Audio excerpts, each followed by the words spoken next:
Have you ever felt like that immense professional wisdom you've built up is just waiting for the right digital platform to really let it shine? Or maybe you're an experienced leader and you're sort of grappling with bridging the gap between your established expertise and this, well, fast-evolving digital world. It's a common feeling, isn't it? We hear that a lot. Absolutely. Many seasoned executives feel that way. The digital landscape, it can feel like a maze, always shifting, but navigating it is, well, it's crucial for staying relevant. And more than that, for expanding your impact. Absolutely. So today we're doing a deep dive into digital leadership for analog executives, the complete bridge building guide. And our mission here is really to uncover how your strategic thinking, your relationship building skills, your, decades of sound decision making, how they aren't just relevant anymore. They're actually more valuable than ever. Especially when paired with targeted digital fluency. Exactly. It's about forging what we're calling an unstoppable competitive advantage. And what's really interesting from our sources is this core idea. It isn't about executives suddenly needing to learn code or, become data scientists overnight. Right. That's often the fear. It is. But the real opportunity, it lies in strategically filling some very specific knowledge gaps. So you can leverage technology just as effectively as you already leverage people and markets. It's like finding new levers, really, for the same powerful machine you already operate. That's a great way to put it, a powerful reframing. So let's unpack this idea of foundational gaps. Our sources are pretty clear. This isn't about intelligence or even adaptability. No, not fundamentally. It's more about translating your existing hard-won expertise into the language. Well, the language the digital world understands. Precisely. And our sources, they point to three key areas where many senior executives often feel a bit disconnected or maybe overwhelmed. Okay, let's dive into the first one then. Understanding AI strategic applications versus, getting totally bogged down in the technical details. What's the usual pitfall here? The pitfall is feeling you need to understand the nuts and bolts, the machine learning algorithms themselves. And that path, it just leads to overwhelm, feeling inadequate even. But the real gap, it isn't the technical depth. It's the strategic application awareness, knowing what it does, not necessarily how it does it in minute detail. So how do you bridge that? The bridge is actually simpler than it sounds. Focus on AI use cases, specifically within your industry. Read case studies. Look at what similar companies are doing. Don't pore over dense technical papers. Okay. And when you talk to vendors, challenge them on the business impact. Ask about the ROI, the tangible results, not just the tech specs. So shift the focus from how the engine works to what this car can actually do for my business. That makes a lot of sense. Exactly. Okay, moving to gap number 2. Digital communication that reflects your authority. You're comfortable commanding a boardroom, delivering a high-stakes presentation. Right. Years of experience doing that. But then maybe a LinkedIn post or some other digital content, it feels foreign or maybe even inauthentic. How do you adapt that authoritative voice? Yeah, this is a common stumbling block. Executives feel they need a whole new persona online. But the solution, again, it's often simpler. Treat, say, a LinkedIn article much like you treat an executive memo for your board. Oh, interesting. Use the same structure you've honed over decades. Start with an executive summary. Lay out the key insights, discuss the strategic implications, maybe suggest next steps. So lean on what you already know. Absolutely. Your decades of clear strategic communication, they translate directly. You're just changing the medium, the channel. The surprise for many is how well their existing habits actually fit. That's a brilliant insight, recognizing the superpower you already have and just pointing it at a new target. Okay, and the third gap. Evaluating technology investments without needing to be a tech expert yourself. Right. Assessing market opportunities, competitive threats, that's second nature.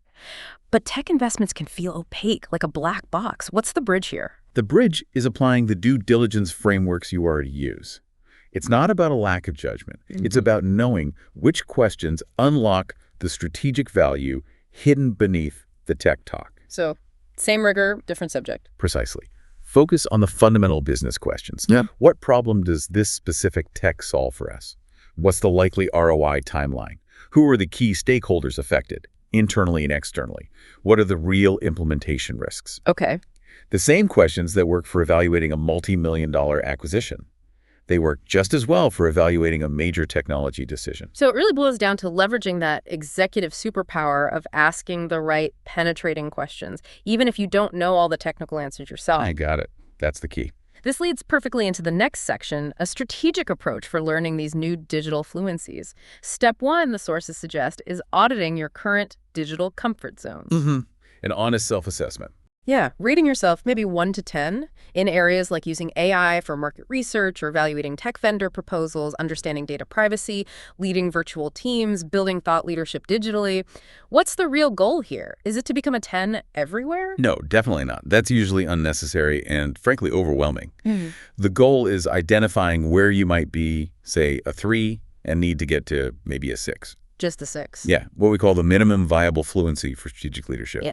Enough to be informed, to ask the right questions, to lead effectively, not enough to actually do the coding or the deep data analysis yourself. Minimum viable fluency. I like that. Not expert, just strategically effective. Okay, step 2, choosing your learning methodology. And the advice here is quite specific. Don't go for traditional executive ed that treats tech as a separate subject. Why is that distinction important? Because treating technology as this isolated silo often reinforces the very gap we're trying to bridge. It makes it seem like this other thing you have to bolt on. I see. Instead, the idea is to integrate digital learning with your existing areas of strength.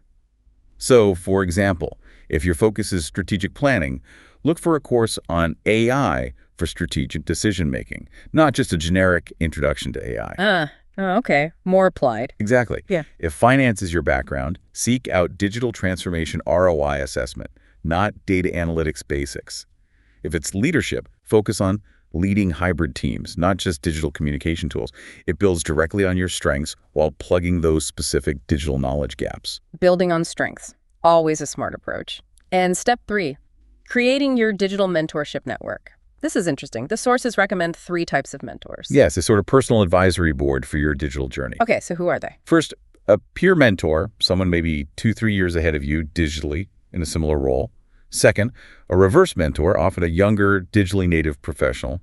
And third, an industry mentor, someone in your sector who has successfully made this analog to digital transition themselves. And what makes this network approach so effective? Is it just about getting advice? It's more targeted than that. The real power isn't in general education from them. It's about regular check-ins focused on specific real-world challenges you're facing right now. Practical problem solving. Exactly. It's applied learning in context. It dramatically shortens the learning curve compared to just reading articles or taking broad courses. Okay, that makes sense. Now, let's talk about the executive's digital toolkit, what you actually need to know to operate effectively day to day. First up, essential AI applications for strategic leaders. What should be top of mind? Well, market intelligence enhancement is a huge one.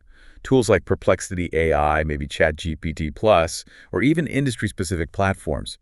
They can synthesize enormous amounts of market research, competitive analysis, trend identification, and do it in minutes. So it speeds things up dramatically. It accelerates your analytical skills, doesn't replace them. It's like having an incredibly fast, efficient research team available 24/7. Okay, what else in the toolkit? Strategic communication amplification. We touched on this, but platforms like LinkedIn, especially with Creator Mode or Substack or even niche industry forums, they'll let you share your strategic insights at scale. So it's not about becoming a full-time content creator. Not at all. It's about scaling your existing thought leadership, reaching a much wider, relevant audience with the thinking you're already doing. Got it. And the third piece? Decision support systems. Think AI-powered dashboards, advanced analytics tools.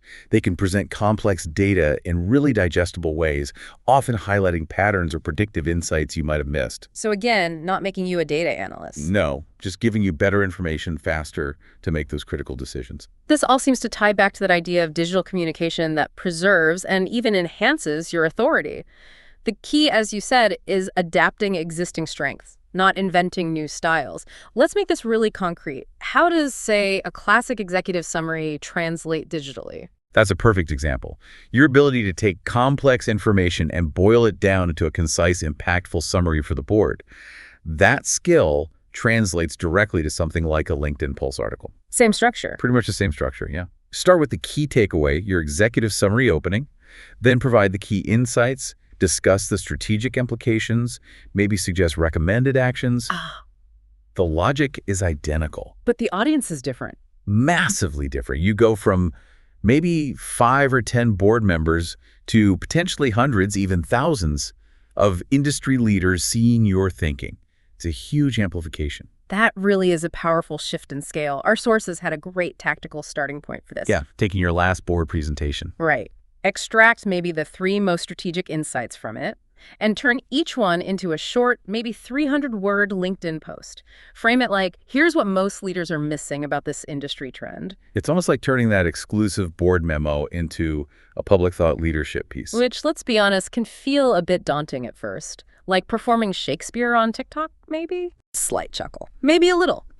But similarly, think about your skill in commanding a boardroom during a presentation, presenting complex strategies, handling tough questions. Those skills translate directly to doing a webinar or being on a podcast panel. Virtual presentations need that same executive presence, that clarity, that strategic thinking. There are just some minor tech adaptations needed. So how do you bridge that comfort gap with the tech? Well, start small. Maybe industry association webinars first. The audience is often sophisticated, similar to a board in some ways. And practice the tech side with colleagues you trust. Just short 15-minute virtual coffee chats to get comfortable looking at the camera, managing the mute button, sharing your screen smoothly. And maintaining authority virtually. Use the same techniques that work in person. Strategic pausing for emphasis. Direct eye contact, which means looking at the camera, not necessarily at the faces on the screen, and maintaining that structured, logical flow in your thinking. Okay. And what about strategic memos? How do they translate? They translate beautifully into something like an email newsletter or a Substack. You already know how to lead with a key insight, back it up with data or reasoning, and end with clear, actionable recommendations. So it's like a strategic memo, just with broader distribution. Exactly. You're giving time-pressed leaders exactly what they crave in their inbox. Distilled wisdom, actionable insights. Any tips for getting started with that? Yeah, a simple starting point. Maybe monthly insights shared just with your existing professional network first. Keep it concise. A subject line like 3 strategic insights on recent development. Then a 1-sentence summary, 3 bullet points on implications, and 1 suggested action. Simple, valuable, digestible. And what about relationship building? Stakeholder meetings are key offline. How does that translate online? Well, your skill in building those relationships, that's your foundation for virtual engagement and digital networking. The core principles are identical. Meaning? Genuine interest in the other person, providing value first, listening strategically, following up consistently. Only the tools and methods change slightly. So mastering virtual meetings is just about applying those stakeholder management skills. Solid prep, asking good questions, creating value in the conversation, and solid follow-up. Precisely. And for LinkedIn, think of it this way. Connection requests are like asking for a meeting. Your comments on posts are like offering strategic input in a discussion. DMs are for follow-up.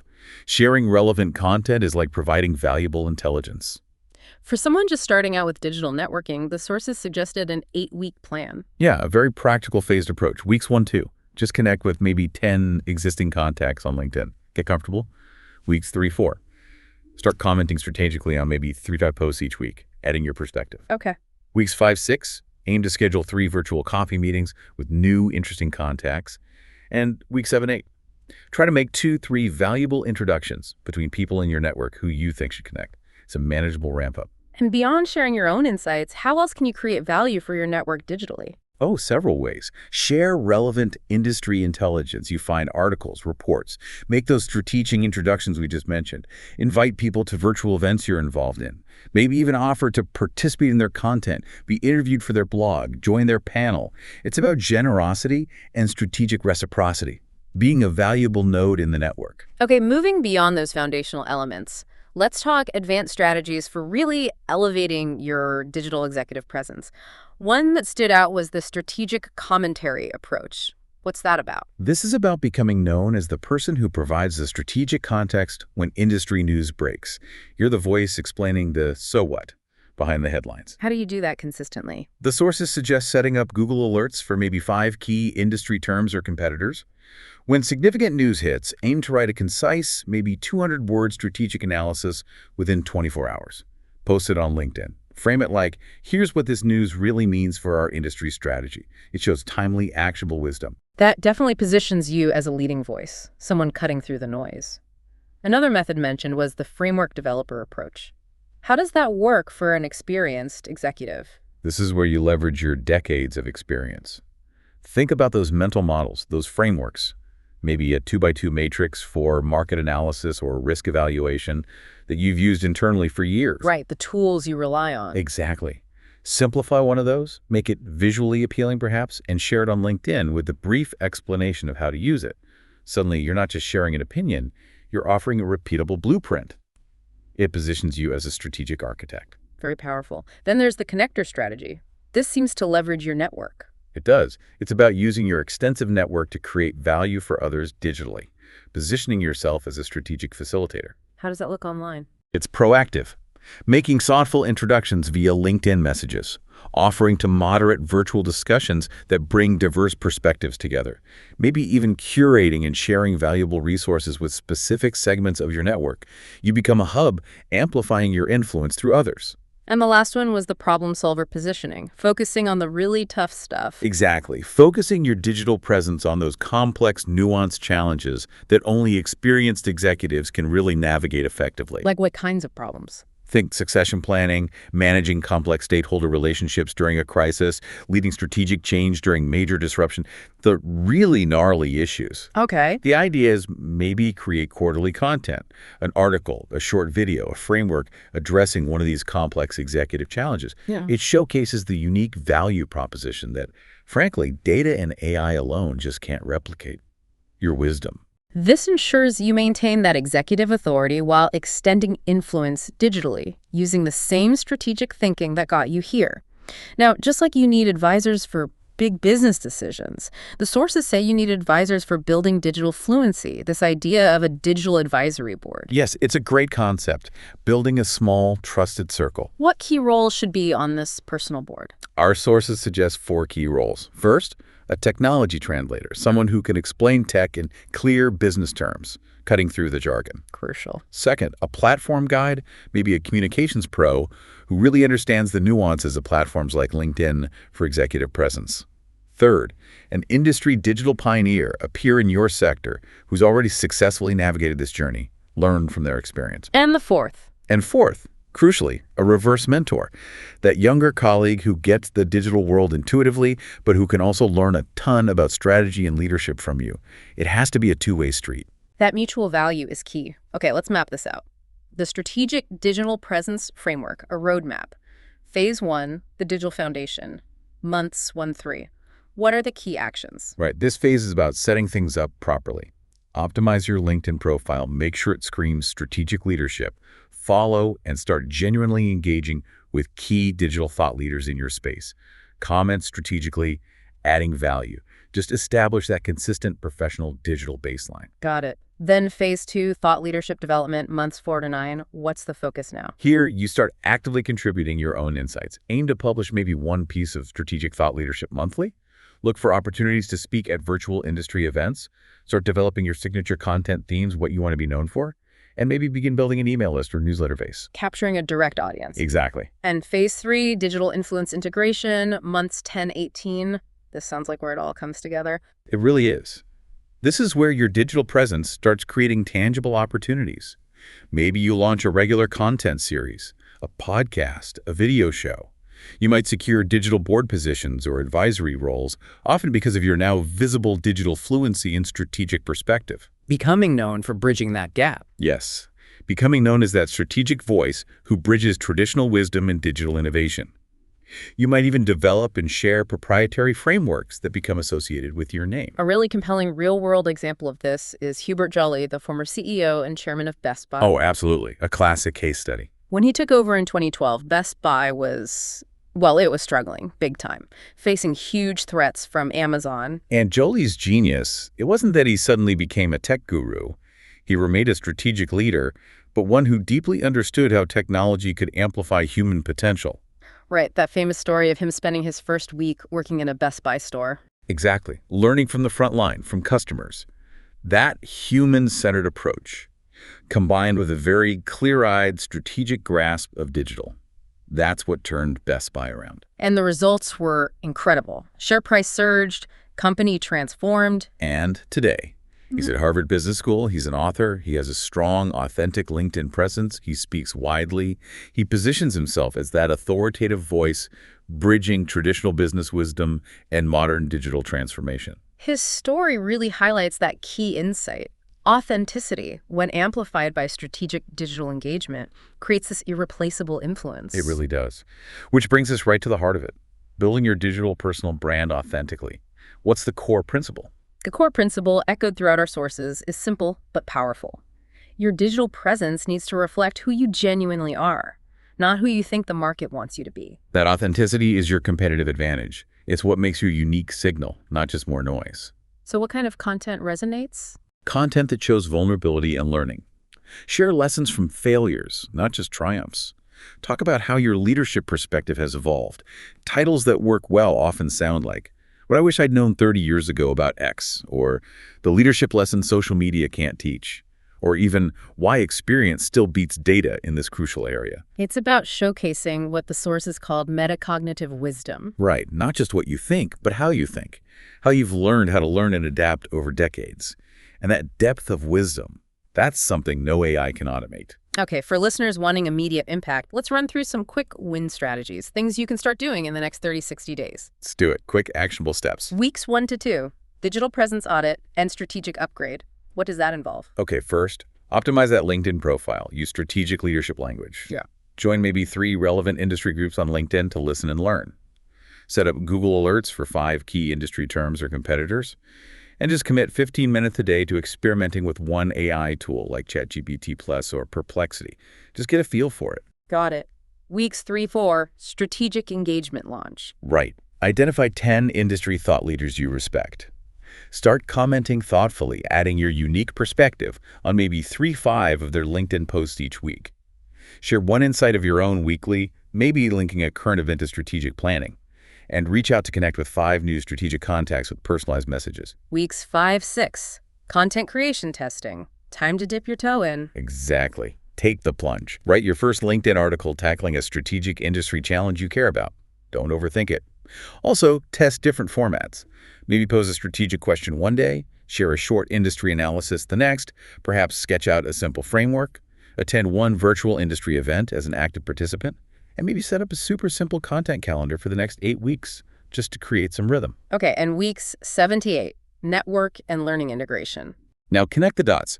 Schedule virtual coffee meetings with 3 executives who seem maybe 1-2 years ahead of you on this digital path. Learn from their journey. Find one person for that reverse mentor relationship. Subscribe to 2-3 really good strategic technology newsletters, one's focused on business applications, and maybe complete one targeted online course or webinar on AI applications specific to your role or industry. That's a solid 60-day plan to build momentum. Now, looking further out, the long-term development roadmap for 12-18 months, months 1 to 3, strategic digital foundation. What's the goal here? By the end of month 3, you should aim to feel comfortable using at least one AI tool for strategic analysis tasks. Establish a consistent weekly rhythm for sharing your thought leadership. Build real relationships with maybe 3-5 peers who are also navigating digital transformation. And achieve that baseline strategic digital literacy in the core tools relevant to your business. Okay, months 4 to 6, thought leadership development, building on that foundation. Yes. Now you launch maybe a signature content series focused on a specific strategic challenge area. You secure a speaking spot at a virtual industry event. You might develop and share a proprietary framework that captures your unique perspective. And you nurture that reverse mentorship relationship so it becomes truly mutually beneficial. Months 7-9, digital authority building. This sounds like where your influence starts to solidify. It is. You might publish a significant thought leadership piece, maybe an ebook or a major article, or launch a Substack newsletter to build a direct following. Perhaps you join or even create an executive peer group focused on digital strategy.